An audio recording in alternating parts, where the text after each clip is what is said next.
Matit de Leon naubos na ang pasensya sa banagayan ng kanyang mga kapatid na si Lotlot de Leon at Ian de Leon. Ian hindi invited sa kasal ng bunsong kapatid.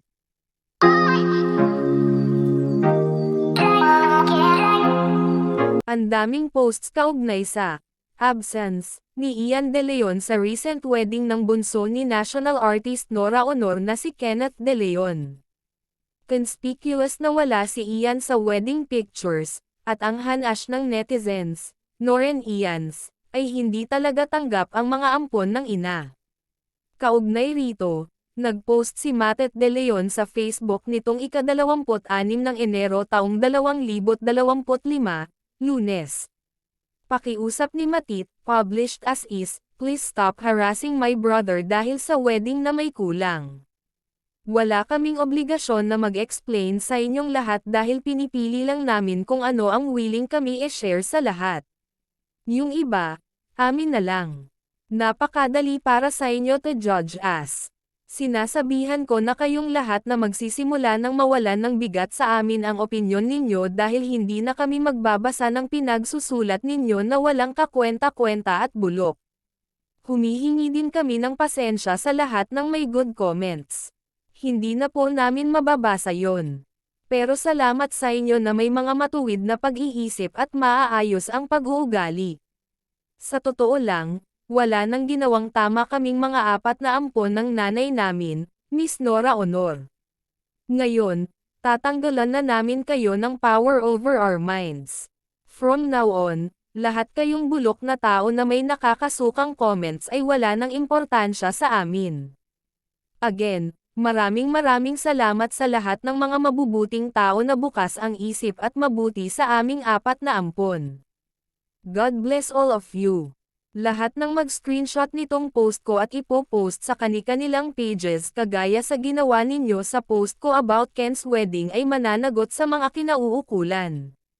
Mga magnanakaw. Sa ika-16 ng Abril taong 2026 ang first death anniversary ni Nora.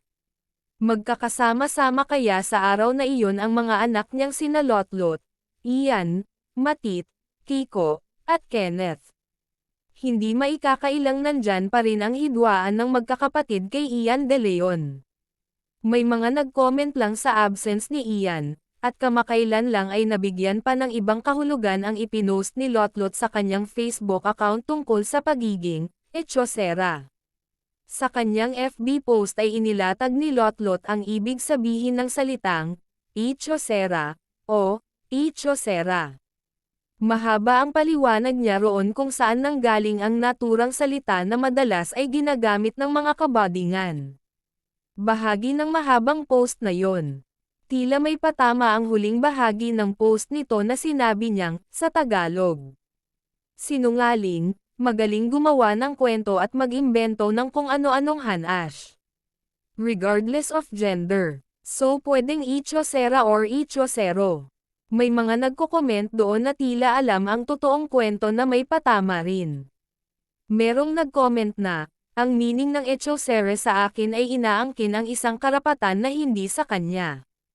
Hindi honest gumagawa ng diversionary tactics para sa sariling kapakanan. Sa mga nakakaalam ng mga totoong nangyayari, pwedeng isiping may kinalaman ito sa isyu nilang magkakapatid. Ano kaya ang kahihinatnan nito? Nakakalungkot talaga ito. Pero it is what it is. Nangyayari yan hindi lang sa kanila pero sa maraming pamilya.